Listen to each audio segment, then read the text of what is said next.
Graça e paz, amados. Boa noite. Deus os abençoe no nome de São Jesus.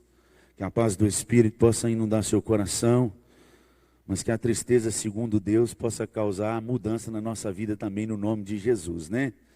Quem veio hoje de manhã, foi um momento muito, não sei para você, mas para mim foi muito pesado, muito duro. Mas a verdade, ela precisa ser dita e precisa ser pregada. Doa quem doer e custe o que custar. E às vezes custa a nossa dor. E o corpo da gente dói. Mas que possa gerar, no nome de Jesus, mudança. Amém? A tristeza segundo Deus, está registrado lá na carta de Paulo aos Coríntios. Ela fala que a tristeza segundo Deus, ela gera em nós uma mudança. Então nós precisamos mudar. Mas mudando de assunto, mas no mesmo assunto de mudança e de vida com Deus. Hoje, eu meditando na palavra e orando e buscando a Deus, uma palavra, eu lembrei de uma história sensacional, da qual Deus ministrou no meu coração, que eu queria compartilhar nessa noite. Alguns princípios que Deus ministrou no meu coração nessa história, está registrada lá em Gênesis, capítulo 37. Sobre filhos. Filho é uma bênção. Vendo as crianças aqui na frente, umas orando, outras brincando, outras de olho fechado, de olho aberto. E eu lembro que sempre quando as crianças queriam chegar perto de Jesus, os discípulos queriam embaçar, atrapalhar, e Jesus falou assim: não embaraça eles não, deixa elas vir. O reino é delas. E se não tiver o coração igual o delas, vocês não entram não. É sensacional. Eu fico tentando saber o que é ser como uma criança, e é difícil demais. A gente acha que ser criança é muito fácil, mas não é. Porque ser criança é você brigar com alguém e querer na hora da briga matar um ao outro. Você já viu criança brigando? Que puxa cabelo, enfia o dedo no olho e morde o dedo do outro, e o pai entra, mas a mãe, se é filho diferente, se é filho de outra família, às vezes gera até confusão no meio das famílias. Os pais ficam com raiva um do outro. Passa uns 10, 15 minutos, aqueles meninos estão brincando de novo, chamando o outro: vem brincar comigo, e senta junto. Coração de criança. Jesus falou: se a gente tiver um coração igual ao deles, a gente briga, fica anos sem olhar um para o outro, sem conversar, sem pedir perdão. Eles querem matar um ao outro, 10 minutos depois quer amar e morrer de amor um para o outro. Isso é ser criança. E vindo essas coisas, eu vi nessa história de Gênesis, não de uma criança, mas de um adolescente. Mas a história começa uma história, parece que não, se você para pensar nessa história, é uma história que a princípio você não consegue decifrar aquilo que Deus quer falar ao seu coração com cada versículo. A palavra de Deus, ela tem alguns tipos de leitura que você pode fazer nela. A Bíblia, se você lê ela como um livro, apenas um livro, lendo, você tem sabedoria. Tem sabedoria milenar nesse livro, que vai te ensinar várias coisas. O momento de falar, o momento de parar, de não ser avalista de ninguém, de falar menos, de não falar, de pensar mais. Eu lembro, toda vez que eu falo isso, eu lembro da minha mãe me botando de castigo. E o primeiro versículo que eu decorei da Bíblia, depois de João 3,16, que foi Provérbios 19:2. Falou: enquanto você não decorar, não sai do quarto. Eu acho que ela nem lembra disso. Mas quem bate, não lembra. Mas quem apanha, lembra de cada chinelada. Né? Os filhos aí, ó. De cada chinelada. Das que doeu mais então, a gente não esquece nunca, nunca. Tá com 70 anos, vou estar lembrando das chineladas que eu tomei. Mas aí aquele dia eu entrei para o quarto e eu tive que decorar. E saí de lá com ele na ponta da língua, que é Provérbios 19:2, que diz assim: não é bom proceder sem refletir, e peca quem é precipitado. Será porque que minha mãe insistiu que eu tinha que decorar esse versículo e falou: só sai depois que você decorar, senão você não vai sair do castigo hoje. Não é bom proceder sem refletir, e peca quem é precipitado. Então a Bíblia, lendo como um livro, você adquire conhecimento e sabedoria. Lendo a Bíblia com fé, crendo, você é salvo. A Bíblia diz que se a gente crê, nós temos a vida eterna. Mas se você pegar a Bíblia e ler e crer e colocar em prática, você se torna santo. Entendeu? Então repete comigo. Pega a sua Bíblia aí, se está no celular, pega. Repete comigo assim. Lendo, terei sabedoria. Crendo, serei salvo. Praticando, serei santo. Guardou? Que Deus te abençoe. Gênesis 37, versículos 1 e 2. Vamos ler? Habitou Jacó na terra das peregrinações de seu pai, na terra de Canaã. Esta é a história de Jacó.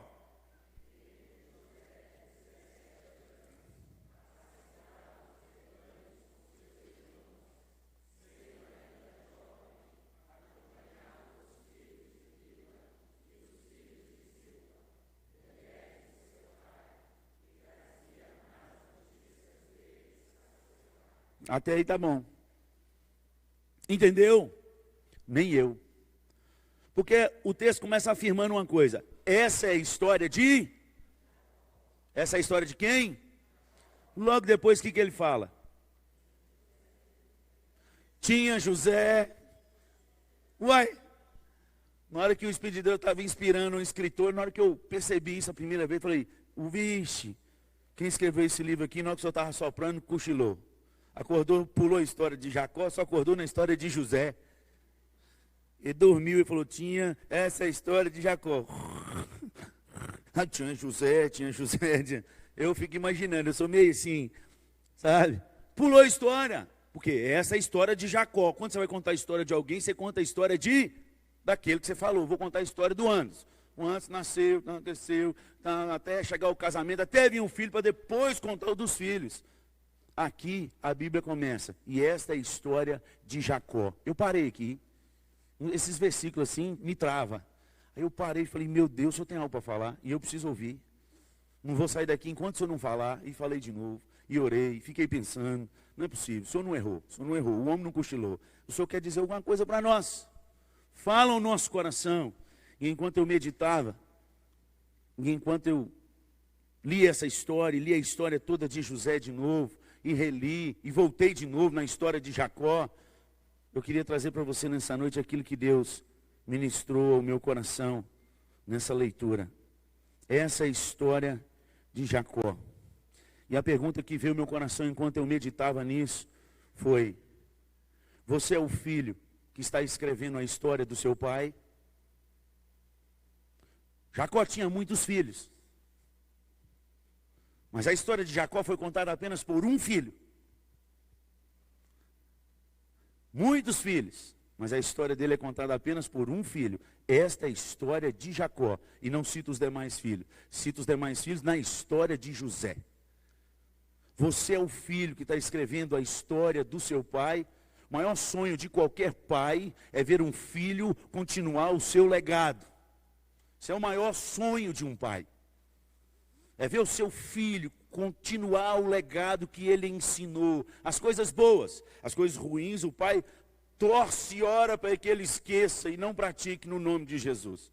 Mas as coisas boas, os princípios, o legado, a gente sonha, a gente almeja. Aliás, a gente quer ver antes de morrer essas coisas. Quase às vezes a maioria não vê, mas muitos têm o prazer e o privilégio de ver.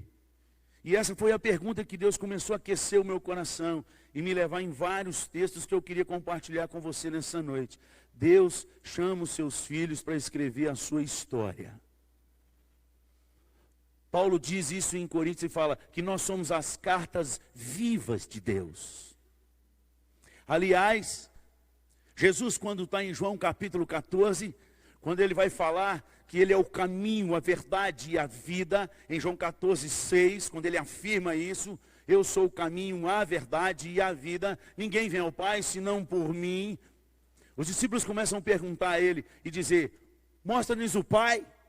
E ele diz, vocês não têm visto o Pai em mim? Se vocês tivessem me conhecido, vocês teriam conhecido o Pai. Legado. Jesus veio nada mais do que cumprir um legado do Pai, um desejo, uma ordem e obedecer à vontade do Pai. E esta é a história do Pai. Se você quer conhecer o Pai Celeste, você precisa aprofundar na história de Jesus Cristo. Como diz algum doutor, algum tempo atrás, eu nunca esqueci dessa frase dele, para os teólogos, Jesus é a exegese de Deus. Se você estudar sobre Jesus, você vai entender e compreender a grandeza de Deus. E foi isso que Jesus disse. Vocês não têm visto o Pai em mim? Se vocês tivessem me conhecido, vocês tinham conhecido o Pai, porque eu e Ele somos um. A palavra de Deus ainda afirma em Romanos, em João capítulo 1, 12. Mas a todos quanto receberam, deu-lhes o poder de serem filhos de Deus. A saber, aos que creem, somos chamados para ser filhos de Deus. Romanos 8,14, abre lá. Esse aí você vai abrir. Romanos 8,14.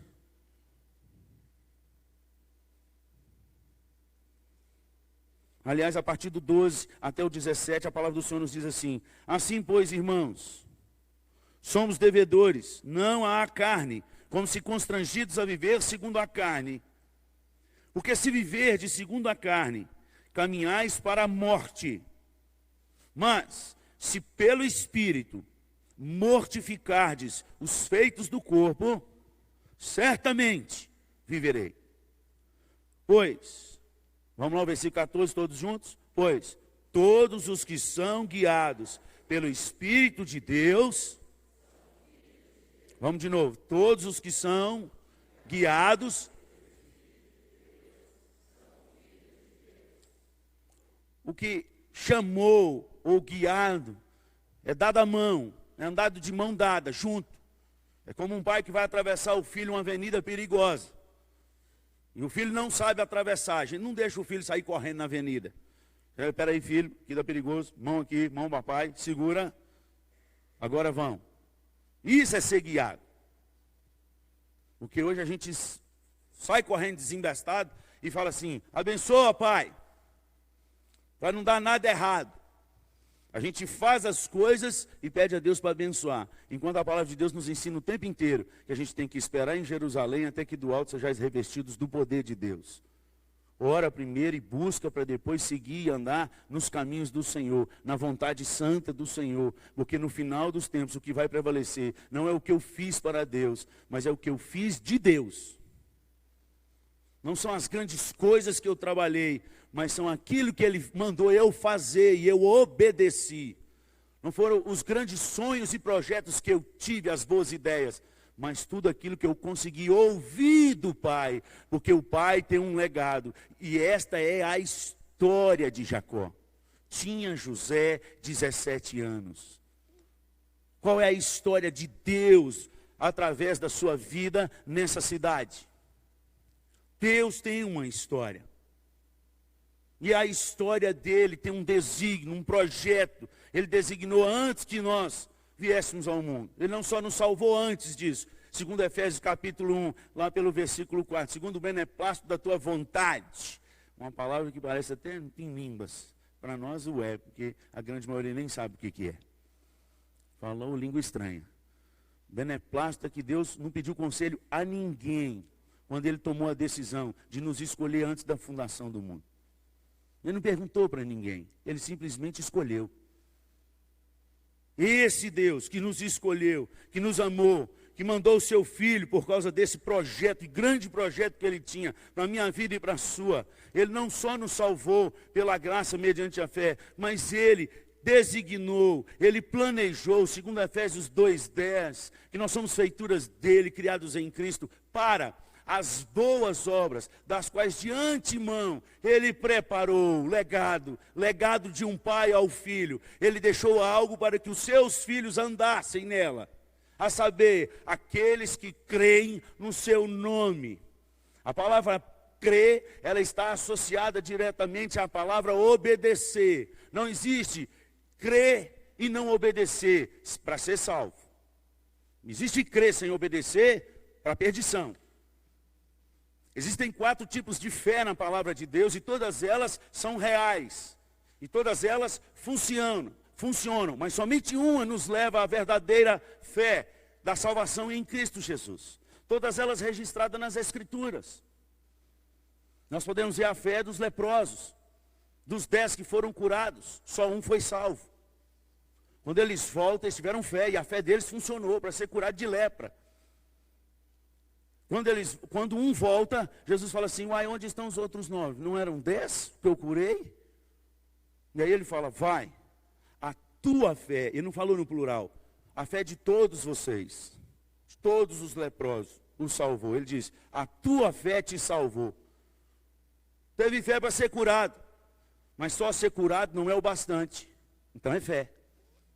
Tem muita gente que vem dentro da igreja para ter fé que Deus pode curar de câncer, curar de gripe, curar de qualquer coisa. E cura mesmo, tem muitas curas, louvado seja o nome do Senhor. Mas essa fé não te dá garantia que você é filho dele e nem que você está em Cristo Jesus, não. O segundo tipo de fé é um tipo de fé que você realmente crê que quem Deus é, você acredita em Deus. Eu acredito em Deus, eu tenho fé em Deus. Eu disse isso para um dos membros da nossa igreja. Que bom. Mas se você não mudar de vida, você vai continuar nessa igreja de Tiago 2,19, na igreja evangélica de Tiago 2,19. Crês tu que existe um só Deus? Fazes bem, até os demônios creem e tremem, mas não muda nada. Eles continuam demônio, continuam capeta, continuam ruim. A fé que eles têm em Deus faz eles tremer diante de Deus, mas eles continuam sendo ruim até ser promovido para a pousada do lago quente. A saber, a segunda morte, o lago que arde com fogo e enxofre. Está lá, a pousada do lago quente. O lago que arde com fogo e enxofre, que está destinado para eles mesmo, está reservado. Deus pensou em tudo nos detalhes. Esse tipo de fé leva para lá. É uma fé verdadeira, porque eles chegam a tremer. Mas não muda não. O terceiro tipo de fé, e essa é a pior, e que está assim dentro das igrejas evangélicas, é a fé de mero sentimento intelectual, racional. Que está tudo aqui, ó, conhecimento, inteligência. Realmente reconhece Jesus, realmente reconhece que Ele é o Messias, realmente conhece que Ele veio ao mundo, que Ele morreu, que Ele padeceu e que Ele ressuscitou. E realmente crê na palavra que diz que se confessar, tem a vida eterna. Crê em tudo isso, mas a vida dele não muda nada também. Onde está registrado isso? João capítulo 3, quando um rabino, e não estudou o tanto que você estuda não. Ele começou a estudar sobre a palavra de Deus, foi antes dos 6 anos de idade. E ele passou por 2 testes, Nicodemos. O teste da Torá, dos 5 primeiros capítulos da Bíblia de cor, e depois ele passou pelo segundo teste, que é até Malaquias, todos os profetas, de cor, para entrar na escola rabínica, tinha que passar por essas 2 provas. Quando Jesus entrou aos 12 anos de idade, e essa era a terceira prova, dali para frente ia aprender a gema do rabino, aquilo que o rabino interpretava das escrituras. Era uma escola de 12 anos aos 30 anos, foi o período que Jesus sumiu, estava estudando. Para quem não gosta de estudar aí, então filho, toma aí, receba que é teu, dos 12 aos 30. Nicodemos fez a mesma escola que Jesus. E quando encontra com Jesus, fala, veja que o Senhor é da parte de Deus, porque ninguém faz os sinais que o Senhor faz. Reconheceu, da parte de Deus, mestre. E ele era mestre de cargo alto, tanto que foi encontrar com Jesus de madrugada. E Jesus falou com ele assim, não te importa eu te dizer, que você precisa nascer de novo. Uma fé de mero sentimento intelectual, muito conhecimento, mas a vida dele não muda nada, nada. Continua a mesma coisa. Não é filho. A fé verdadeira é a fé que você tem todo esse conhecimento, ela desce para a sua alma, isso te constrange, e te faz mudar, e te faz querer daí para frente, só a vontade do Pai. Porque em Mateus 7,21 diz que naquele dia, nem todo o que me diz Senhor, Senhor entrará no reino dos céus, mas aquele que faz a vontade do Pai. Esta é a história de Jacó. Tinha José 17 anos. O nosso pai tem uma história conosco. Essa é a história do nosso pai. Onde está registrado isso, pastor? Num monte de lugar, mas eu vou registrar para vocês alguns aqui. No Sermão da Montanha, capítulo 5 de Mateus, no versículo 16, quando Jesus está ensinando sobre os princípios do reino de Deus. Lembrando a vocês que Jesus nunca pregou religião nenhuma, ele não quis religião, e nem muito menos esse montoeiro de igreja que está espalhado pela face da terra. Ele não está nem aí para a igreja, ele está aí para o reino dele. O que ele prega é o reino dele. pregue para o povo que o meu reino é chegado. Ele não fala para a gente pregar que a nossa igreja é chegada. O que está escrito é: o meu reino é chegado até vós. E é isso que ele vai cobrar de nós. Então, grave, você precisa saber o que é o reino de Deus, o que consiste o reino de Deus. Nós já estudamos sobre isso aqui. É isso que vai valer no dia que Jesus voltar. Ele está ensinando os princípios do reino, que é totalmente diferente do mundo. Totalmente diferente. É um trem absurdo, que só quem crê em Cristo Jesus e se torna filho de Deus é que é capaz de compreender essas coisas. Porque no reino, no novo reino de Deus, é tudo ao contrário, gente. Quem perde é que ganha. O último é o primeiro. Quem dá menos é o que dá mais, é o que deu tudo. É um negócio totalmente diferente. Quem dá outra face é que ganhou, não é o que perdeu. Quem perdoa 70 vezes 7 é o que está no caminho. Não é o que fica encruado, com o pecado agarrado na cacunda, morrendo aí, cheio de doença, porque não, dormindo com o inimigo, jantando com o inimigo, almoçando com o inimigo, tomando café com o inimigo, e se vê o inimigo na rua ainda arrepia. E chega aqui e canta.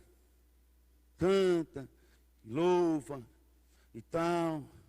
Isso não é evangelho do reino de Deus, não. E para mudar isso, a gente só muda de um jeito. Primeiro, o Espírito de Deus testificando que nós somos filhos de Deus. Não é eu achando, não. Não é eu achando. Mateus capítulo 5, versículo 16, nesse princípio de contexto do reino, Jesus diz assim: assim também brilha a vossa luz diante dos homens, para que veja as vossas boas obras e glorifique ao vosso Pai, que estás... A história de quem? A história de quem? A sua história na face da terra, se você é filho de Deus, é de quem? É sua ou é do Pai? Vai o versículo 16 aí de Mateus 5, grife esse negócio aí, colore, faz uma seta, se tiver LED, põe um LED em volta aí, ó, piscando.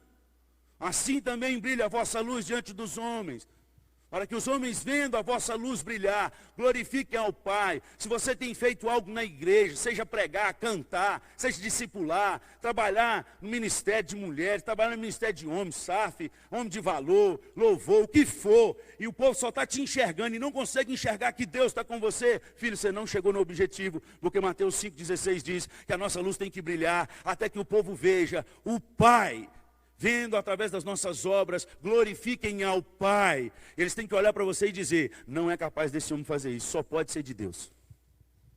Não é homem, não é homem, homem não dá conta. Homem não dá conta dessas coisas. Homem nenhum não dá conta, isso é Deus, é Deus. Isso é glorificar o Pai, entendeu? É por isso que é necessário a gente perdoar 70 vezes 7, porque é 490 vezes o mesmo pecado, só Deus. Pastor, mas como eu consigo isso? Você tem que ser cheio de Deus, filho. É simples. Se é só Deus, logo você tem que estar cheio de quem? Daquele que consegue. Porque isso é fruto do Espírito, do amor, a paz, a longanimidade, a bondade, a mansidão, domínio próprio. Fruto do Espírito, não é fruto do Anderson, do Manel, do José, do Marcone, do Marcos, do Pedro. Não é. O fruto é do Espírito. E nós temos tentado a vida inteira de presbiteriano, vivendo dentro da igreja, tentando dar um fruto que não é nosso, não vai dar nunca. Fica lá esforçando. É a mesma coisa que chegar no quintal e as árvores falassem, e você fosse conversar com um pé de limão, e ele triste, depressivo, pensando em suicídio, e você chegasse para ele e pensasse assim: qual que é o problema? Está pensando em suicidar? Isso aqui, dá um limão tão bom, um suco gostoso. Ah, não estou aguentando mais a vida, eu quero morrer, porque a vida inteira eu tentei dar manga e não consegui. Porque ele é pé de limão, não vai dar manga nunca. Você caiu a ficha aí? Fruto do Espírito não é você que produz. O fruto do Espírito é o Espírito que produz. E para que o Espírito produza nisso, você tem que nascer da água e do Espírito. Para que produza isso na sua vida, você não tem que só nascer, você tem que encher, transbordar do Espírito. E só há um caminho registrado nas Escrituras para isso. Efésios 5, 18 e 19. Não vos embriagueis com o vinho, com a dissolução, mas enchei-vos do Espírito, falando entre vós, com salmos, cantando hinos, cânticos. Esse é o caminho da gente se encher do Espírito, para que esse fruto venha sobre nós. Aí você passa o dia inteiro ouvindo porcariada, vendo porcariada, cantando e xingando porcariada, fazendo porcariada na sua vida, para te fazer mais nervoso ainda, aceitando o lixo do povo na sua vida. E isso aí, gente, é daqui para ali, ó. A gente sai na rua, o povo joga lixo na gente, e a gente acha que é da gente. E aceita. É um absurdo isso. Aí você fala assim, que isso, pastor, o senhor ficou doido? Fiquei não.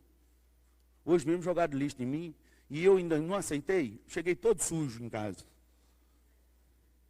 Mas na alma. Porque eu parei no sinal, o miserável vai e corta pela direita, querendo furar e querendo passar.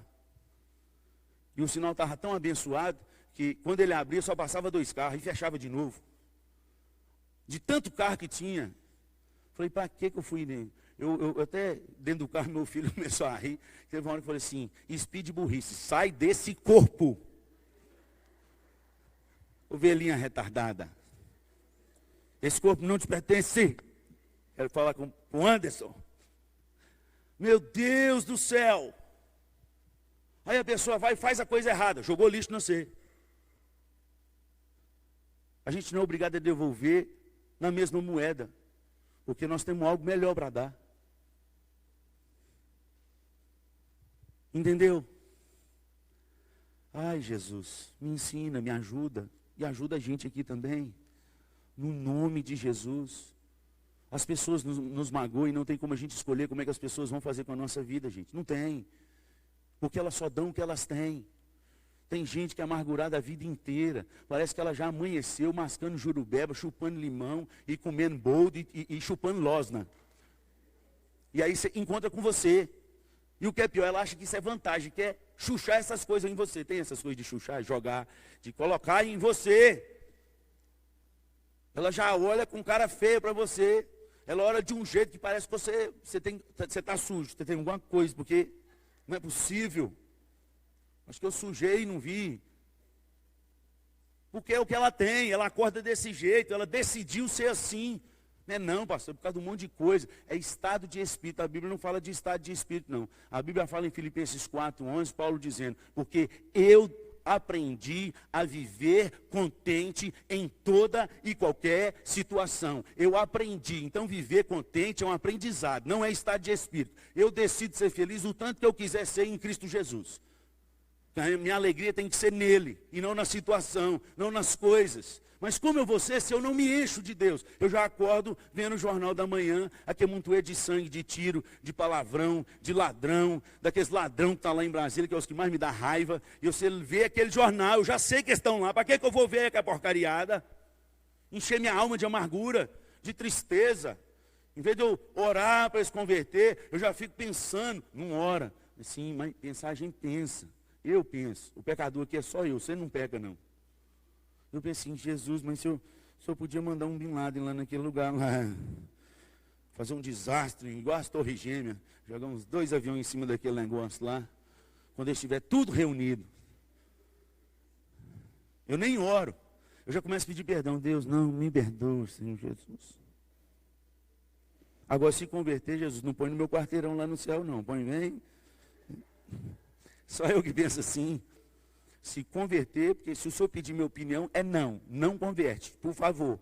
Está fazendo a gente sofrer demais. Manda eles para andar de baixo. Mas se converter, bem longe, vai ser muito grande lá. Glória a Deus, aleluia. Mas você vai encontrar com todo mundo que te fez raiva. Ah, vai. Vai. E no amor de Cristo ainda, vai abraçar, vai beijar. Ei, Jesus é bom demais. Eu fico imaginando aquele castigão que eu dava com meus filhos, quando eles começavam a brigar, eu falei, tá de castigo. Vai lá, abraça um ao outro. É 20 minutos abraçado, e se soltar, apanha. Eu não quero abraçar ele, falei, vai ter que abraçar. Peraí, me dá um chinelo aí. Aí os dois abraçavam até de longe, olhando para o outro assim. 10 minutos depois, eles estavam numa risaiada, numa unção do riso, que o Espírito de Deus baixava naquele negócio lá. Eu fico imaginando no céu, eu chegando lá, e um monte de irmão assim, ó, abraçado. A Bíblia não fala isso não, isso é a minha imaginação que é fértil, viu gente? Essa é a obra de Deus, gente. A obra do Espírito, ela só acontece quando a gente está cheio do Espírito.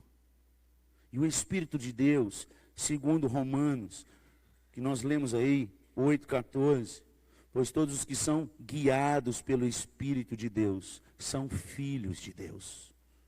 Versículo 8, Romanos 8, versículo 16 diz, o próprio Espírito testifica com o nosso Espírito que somos filhos de Deus. Essa é uma obra de Deus em nós, não uma obra nossa em Deus.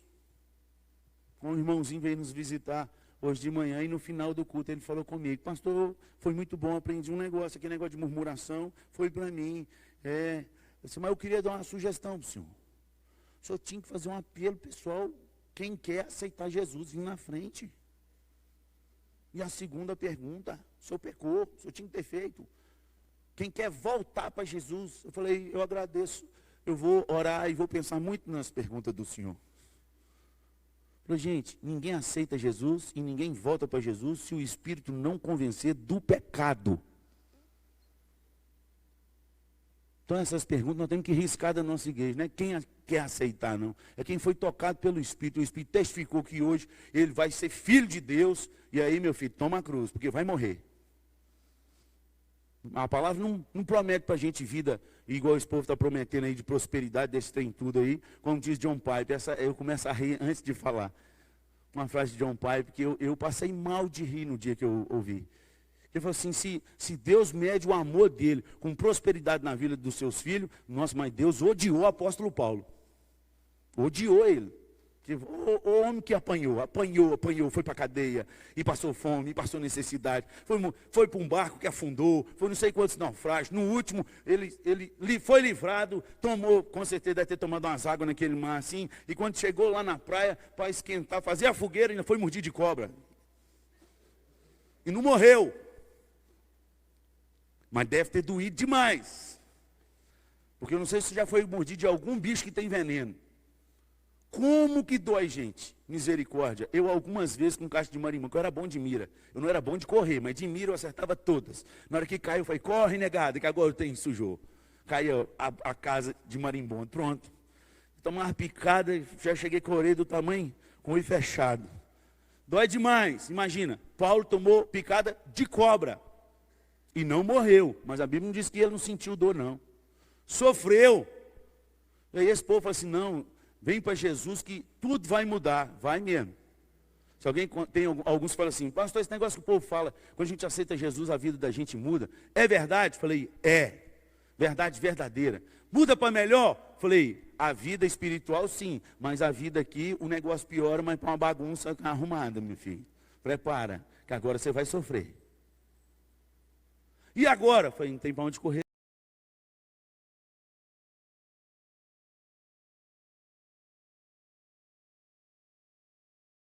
Enquanto nós não entendermos isso, os nossos casamentos vão dar problema.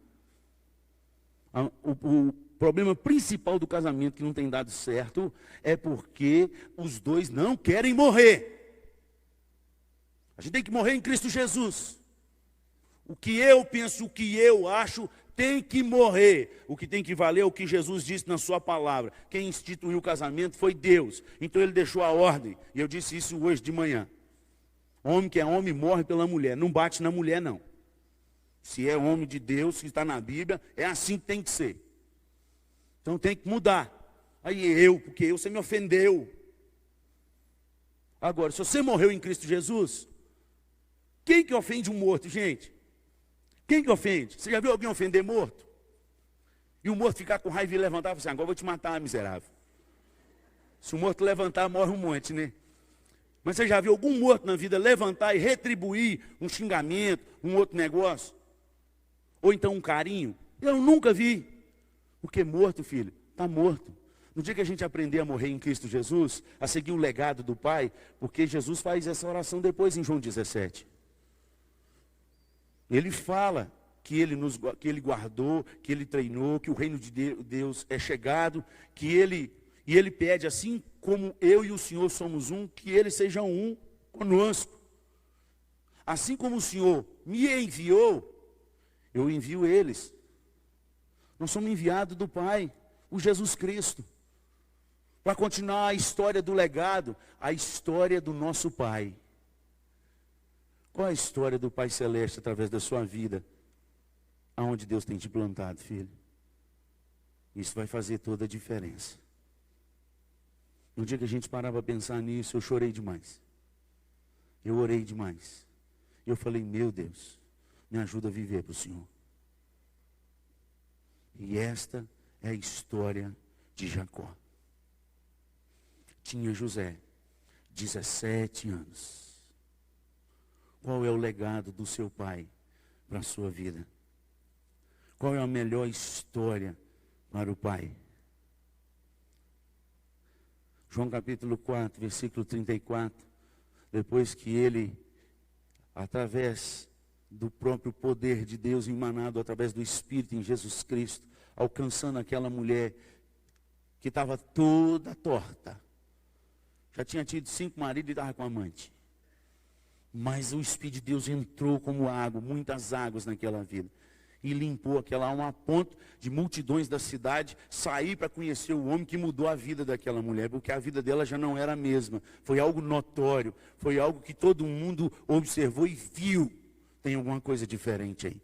Nós queremos esse negócio aí. E foram para conhecer Jesus. Nesse inteirinho chegam os discípulos com a comida. Porque tinha deixado Jesus cansado no poço. Ele estava cansado da estrada. Mas não estava cansado de almas. Ele alcançou aquela mulher.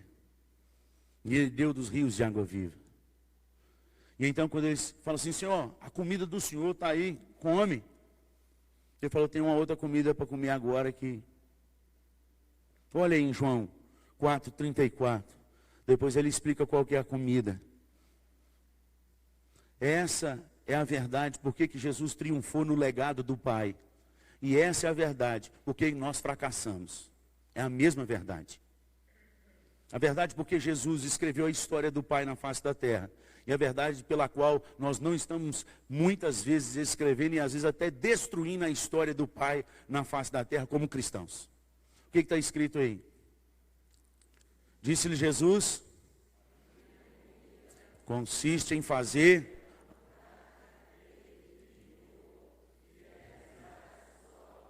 e realizar a sua obra. Que esse versículo fique cravado nos seus olhos e na sua alma. No dia que a vontade de Deus for tão importante para você quanto a comida que você come toda semana, você entendeu o reino de Deus. Você entendeu o legado do Pai. Você começou a viver verdadeiramente o reino de Deus. Foi chegado até vós. E esta é a minha comida. A minha comida, o que é essencial. Porque você fica até sem ler Bíblia a semana inteira, mas sem comer você não fica não. Beber água e pão no mínimo. Mesmo quem está de regime aí, está de educação alimentar, tomando shake, tem hora que eles comem uns negocinhos escondidos aí, uma batata doce, para sustentar o negócio, para dar sustância, uma mandioca, um negócio assim. Porque só no shake não dá não. Eu já tomei esse negócio aí, não aguentei nem uma semana. Quem gosta, Deus abençoe você para lá. No dia que a vontade do Pai passar a fazer a gente ter sede como comida. Esta é a minha comida. Ah, amados. Pensa quando Jesus voltar. Quando for passar as obras pelo fogo. E a gente ouvir essa frase. E esta é a história do Senhor Deus na face da terra.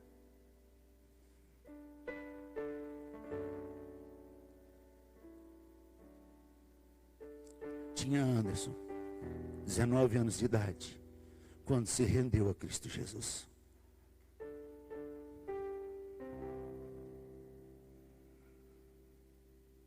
Qual é a sua história?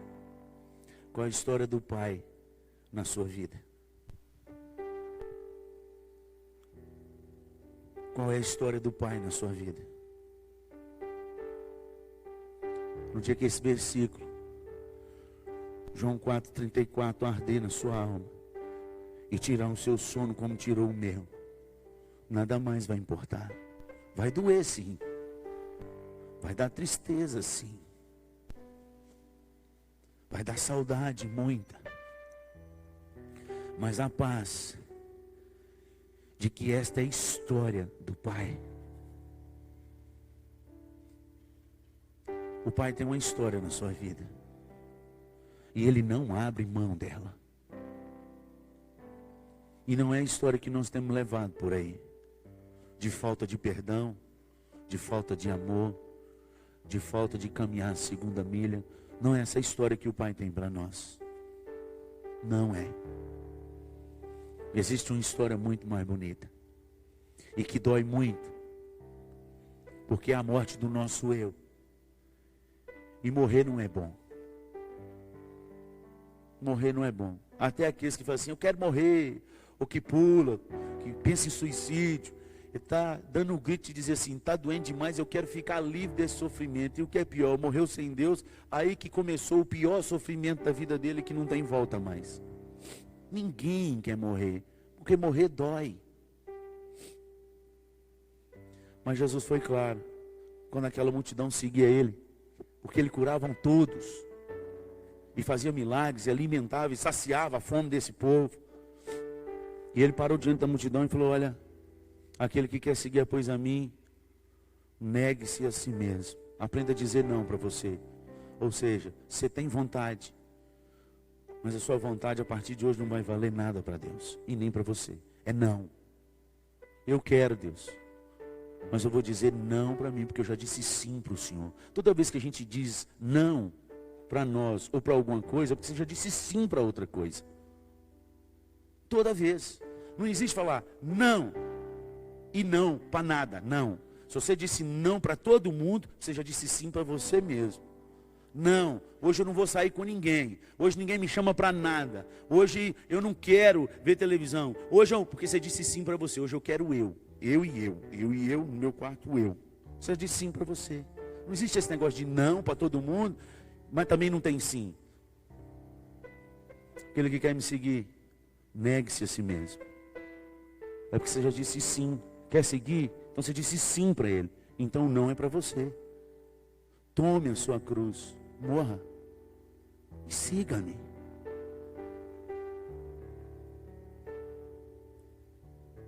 Quem perder aqui, e vai perder, ganha lá comigo. Mas quem ganhar aqui, perder lá. Não tem esse negócio que tem sido pregado nas nossas igrejas, desse negócio de aceitar e ganhar em todos os lugares. Não existe isso, gente. Não existe isso. Isso é doutrina de Satanás. Doutrina de demônio que tem entrado dentro das nossas igrejas. Não existe a gente ganhar todas as coisas aqui no mundo e ainda ganhar com Deus. Isso não está escrito em lugar nenhum na face da terra. Quem ganha com Ele, perde aqui. E você precisa colocar isso na sua cabeça. Se o Espírito de Deus te convencer nessa noite, no nome de Jesus. Quando o Pai voltar, Cristo Jesus, sentado no trono, e te chamar, e começar a dizer, e esta é a história do Pai. Que você possa ter uma história linda para contar no nome de Cristo Jesus. Que o Espírito de Deus te convença do seu pecado nessa noite. Que o Espírito Santo de Deus convença a sua alma do caminho que você deve seguir. Das coisas que você deve abandonar no nome poderoso de Cristo Jesus. Que Deus te convença nessa noite no nome de Jesus como cristão de verdade. A quem você deve perdoar. A quem você deve pedir perdão. E é muita gente. Eu nunca vi uma igreja tão grande como a igreja no Brasil. Mas uma igreja por onde eu vou pregar, seja na nossa igreja, seja em qualquer outra igreja, de tanta gente amargurada sem perdoar um ao outro. Mas é muito. Que evangelho é esse? Não é o do Pai. Não é o do Pai. Porque o maior poder na face da terra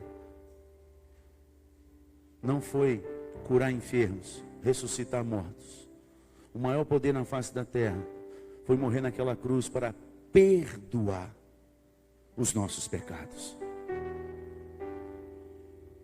Esse foi o maior poder na face da terra. Já pairado na face da terra. Não vai existir mais nenhum outro maior do que esse. Nenhum maior. Um poder que dá uma nova vida. Que paga toda a nossa conta.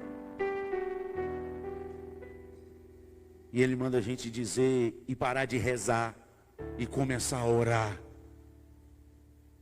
o Pai Nosso. Perdoa as nossas dívidas, assim como nós perdoamos os nossos devedores. Eu não sei como é que chama aqui na região, mas lá na minha região chama de Miguelito, de dar o migué. Quando passa pela direita, quando fura o sinal no vermelho, deu migué. Aqui eu não sei como é que é a expressão. Para de tentar dar migué em Deus. Não, eu sei que, e por isso que eu nem oro a oração do Pai Nosso. Vou orar por você aquela oração que fiz hoje de manhã para mim. Sai todo espírito de burrice dessa vida. Todo espírito de ovelhinha retardada. Uma vez que nós somos chamados pelo Espírito de Deus, gente, nós somos chamados para obedecer à vontade do Pai. Você orando ou não, aquela oração vale para você. Porque é a oração que Jesus ensinou quando a gente for orar ao Pai. É a que funciona. Então dá um jeito de começar a ser cheio do Espírito de Deus. Isso aí tem como você fazer. Existem 4 coisas que a Bíblia diz que a gente pode fazer: entristecer o Espírito, resistir ao Espírito, apagar o Espírito e se encher do Espírito. Isso é nós. O resto é com Ele. Eu não dou conta de perdoar, pastor, mas você dá conta de encher. Vai ler Bíblia. Começa hoje antes de dormir. Eu estou com preguiça, eu estou com eu não estou conseguindo nem ler. Põe áudio. Hoje tem Bíblia em áudio. Tem cântico em áudio. Eu não gosto de cântico. Tem hino. Ah, mas eu também não gosto de hino. Então morra. Ué. Você nascer de novo no nome de Jesus, aí tem que morrer. Esse aí não morreu. Não gosta de nada que é de Deus. Nada. Mas meu filho, então você tem que morrer. Agora morre na cruz. Toma a cruz. Porque qualquer outra morte sem ser a cruz, você está indo para um caminho errado. Um caminho que vai cair. Não tem volta. Como diz um grande pregador, enquanto ele vivia e deixou registrado na história, num sermão chamado O Trono do Julgamento, Leonardo Ravenhill. Existem 1 milhão de maneiras de se chegar no inferno, mas nenhuma maneira de se sair dele depois que chegou lá. 1 milhão de maneiras, 1 milhão de caminhos. A outra frase que Deus colocou no meu coração enquanto eu meditava na palavra é: todos os caminhos levam a Deus. Aí o pessoal fala assim: leva não, isso é mentira. Não, é verdade. Todos os caminhos vão levar a Deus como Senhor. Porque no dia que Jesus voltar, todo joelho vai se dobrar. Não importa o caminho que ele tomou. Se foi do cristianismo, se foi de outra religião, se foi de ateu, à toa. Qualquer coisa que ele decidiu no caminho dele, vai convergir nesse caminho desse dia. Naquele dia, o grande e terrível dia do Senhor, a palavra do Senhor diz que todo joelho se dobrará. E toda língua, inclusive a dos anjos, dos decaídos também, aleluia, glória a Deus, confessará que Jesus Cristo é o Senhor. Mas Salvador não. Salvador é só dos que creem e andarem e fizerem história com Deus. Mas Senhor, então todos os caminhos levam a Deus sim. Como Senhor, como Salvador não. Só há um caminho. E Jesus disse: eu sou o caminho. Eu sou a verdade. E eu sou a vida. E ninguém vem ao Pai senão por mim. Qual que é o caminho?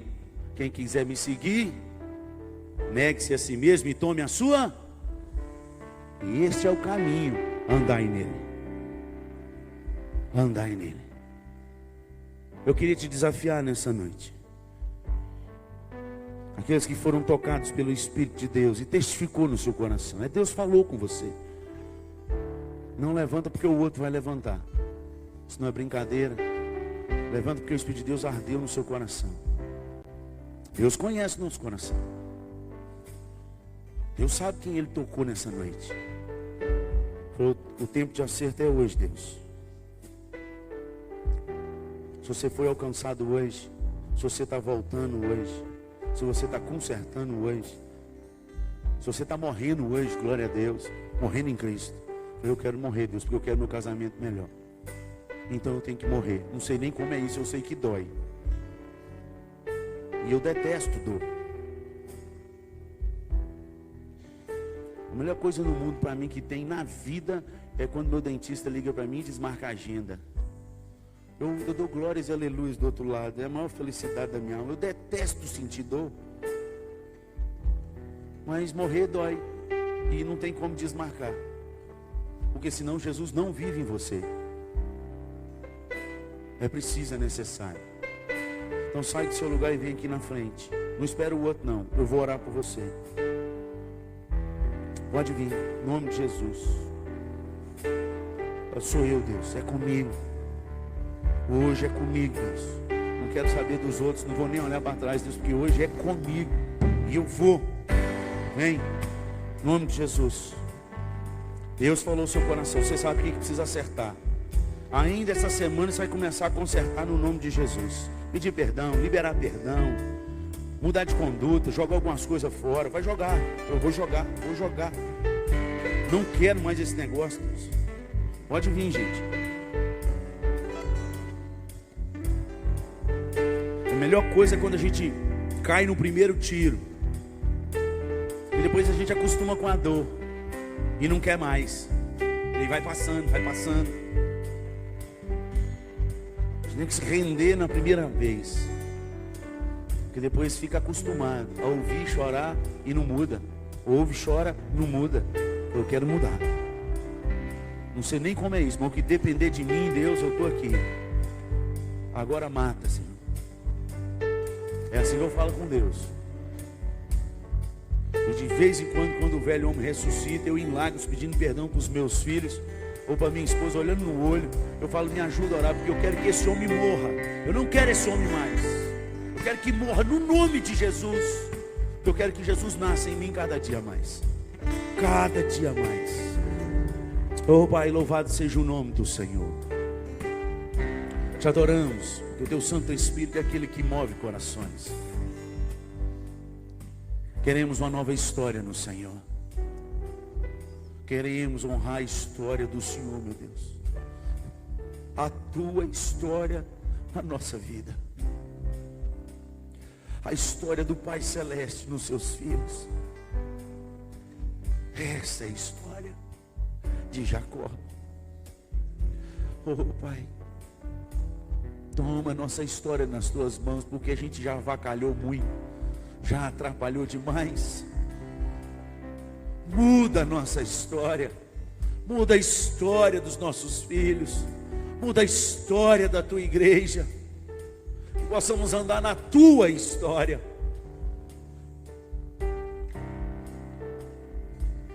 Continue movendo corações nessa igreja. Continue mudando os nossos corações. Meu Deus, eu sou o primeiro dessa fila. Não esquece de mim. Eu preciso tanto do Senhor. Eu preciso tanto de Ti. Oh Pai, que possamos desejar o Senhor como a comida. A comida que temos que comer à vontade do Senhor. Vem sobre nós, Espírito de Deus. Cura feridas. Libera perdão. Dá-nos a capacidade de nos humilhar e pedir perdão. E liberar perdão. Ninguém merece. Ninguém merece perdão em nós, mas esse é o poder do teu reino que é chegado até nós. Esse é o teu poder. Que o teu reino venha sobre nós, que o teu reino venha sobre nós, que o teu reino venha sobre a tua igreja, que o teu reino venha sobre as nossas famílias, que o teu reino venha sobre a igreja do Senhor nessa baixada, que o teu reino venha sobre as igrejas deste país, venha sobre a nossa nação, nos constrange, nos humilhe, Converta o nosso coração a Ti. Tira o coração de pedra, Senhor, é promessa Tua. Dar-vos-ei um coração de carne segundo o meu coração. Vem sobre nós. Vem sobre nós. E é assim que o Teu Santo Espírito tome as nossas vidas e testifique no nosso coração que somos filhos do Senhor. E guia-nos pela verdade. Mortifica a nossa carne. E que interceda por nós, porque nós não sabemos como orar. Que a gente diminua e que o Senhor cresça. Essa é a nossa súplica, Pai. No nome poderoso do Teu Filho Jesus. Em nome de Jesus. Amém. Vamos colocar.